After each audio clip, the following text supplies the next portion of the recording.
I stood in front of the open freezer, staring at the unopened pint of ice cream, my inner dialogue going something like this. Just one spoonful. There'll be plenty left for when your in-laws come over the weekend. They won't miss it. You're 5 days into the cabbage soup diet, and it's going well so far. You've already lost 3 pounds. You only have another 3 to go. Don't blow it now. Just one spoonful won't hurt. But you're doing so well. Don't blow it now. It's just one spoonful, and I'll be strict again tomorrow. This was a common dialogue for me to have with myself back in the day. I'll start again tomorrow. You can probably guess what happened then. I opened a pint of ice cream and just ate one spoonful, standing in front of the open freezer. And then I put it back. Surprised? Impressed? Then 5 minutes later, I was back for one more bite, then another. Eventually, half the pint was gone. Just finish it. You can buy another one before the weekend. So I did. So what is about sugar that makes it so addictive? I'm Dr. Rita Marie Loscalzo, and I'm super excited to talk to you today about understanding your sweet tooth, what your sugar cravings reveal about your hormonal inner world. So why is it so hard to satisfy sugar cravings in moderation? Sugar cravings can be explained by things like side effects from certain foods in your diet or bad habit that's been programmed in your brain. Several areas of your brain play a significant role in the crave sensation. Part of your brain called the hippocampus is responsible for making short and long-term memories and plays a significant role in reward-seeking behavior. In each of the hemisphere of your brain, there's a place called the caudate nucleus, which influences reward-seeking behavior. It's also responsible for forming new habits, good or bad, like reaching for a snack the minute you get home from work without even thinking about it, or reaching for chocolate whenever you're around certain people. Habits formed by the caudate nucleus are hard, but not impossible to break. The insula, also in each hemisphere of the brain, produces emotions in response to sensory experiences. Excellent company marketing preys on the insula. The first taste or even just the thought of giving in to your cravings raises dopamine levels in your brain, providing great pleasure. Deficiencies of leptin or leptin resistance can lead to sugar cravings as your body never gets the full signal. And insulin resistance contribute to leptin imbalance. Insufficient sleep throws off balance between leptin, the satiety hormone, and ghrelin, the appetite hormone, and thus leads to sugar cravings the next day. In a study that compared those who had good night's sleep to a poor night's sleep, found that the non-sleepers craved sugar and junk foods the next day. Stress affects cortisol level, which increases sugar cravings as your body is looking for sugar to fuel you to be able to get away from wild animals. Sugar increases serotonin, so feeling sad or depressed or disappointed can cause sugar cravings as your body is attempting to feel better. Mineral deficiencies can also be a reason for your sweet tooth. For example, an iron deficiency will zap your energy, and it might leave you feeling a need for sugar. It's a quick pick-me-up.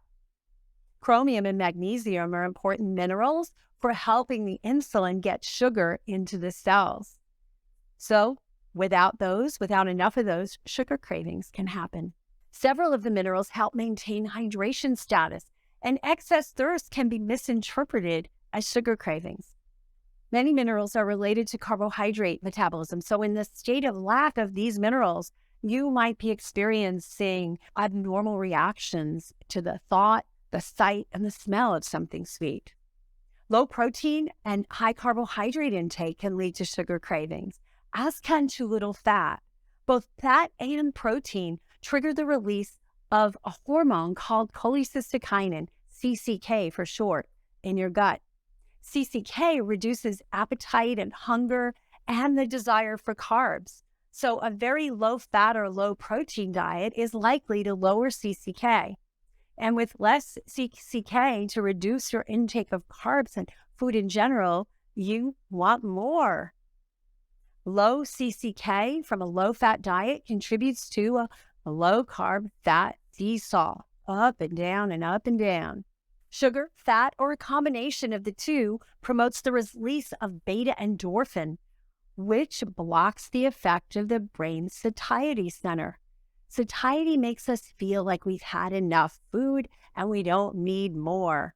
The likely result is an increase in food consumption, whether for sugary foods or just more food in general.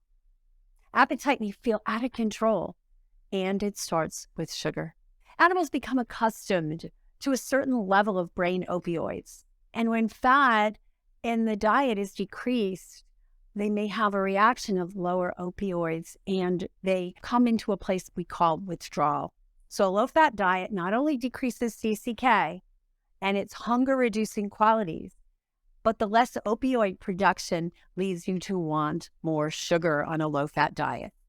Eating simple carbs like flour and sugar can also trigger cravings due to the rise in insulin and the triggering of the carbohydrate addiction cycle.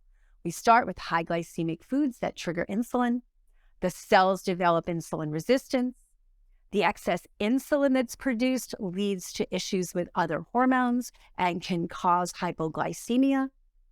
The low blood sugar leads to high cortisol and norepinephrine, adrenaline, which leads to the craving for higher glycemic foods, and the whole cycle starts again. You may feel like you're on a hamster wheel. Cravings for sugar can occur during the first few days of a low-carb diet, but usually they subside as your body gets used to that and starts to learn to use fat as fuel.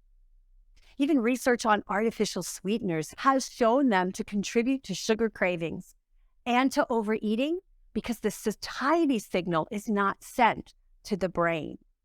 Well, I could spend several hours explaining the neuroendocrinology of sugar cravings. Here's a little bit in a nutshell. Sugar triggers the release of opioids and dopamine, and thus can have an addictive potential, just like drugs like cocaine. Sugar increases serotonin and makes you feel good. Thus, whenever you're feeling sad or lonely, frustrated, it's common to reach for sugar. A variety of foods can release dopamine in an area of the brain called the nucleus accumbens, including sugar, saccharin, and corn oil. Animal studies reveal that cravings and addictive behavior around sugar are worse with intermittent binging and deprivation. Sound familiar? So let's go back to insulin resistance.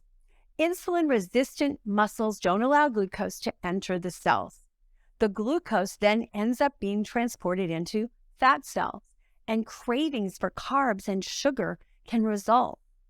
Insulin is also supposed to transport amino acids into cells, where they're used for lots of different functions.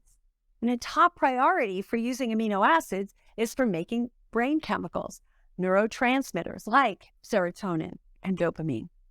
Tryptophan is an amino acid that the brain uses to make serotonin. So when you're insulin resistant, it interferes with tryptophan transport into the brain, which lowers serotonin production. Low serotonin is linked with sugar cravings. When neurotransmitters are at optimal levels, we can think clearly, we crave sugar less, and we can resist the cravings more easily. And to top it off, the insulin resistance then interferes more with the serotonin production, promoting more sugar cravings, and we're again back on the hamster wheel. This may be hard to believe if you're a sugar addict like I've been in the past, but some people don't respond in that way to sugar. Most people do. For many of us, giving in to repeated cravings can undermine your workouts or lead to health issues like weight gain, mood swings, diabetes, and more.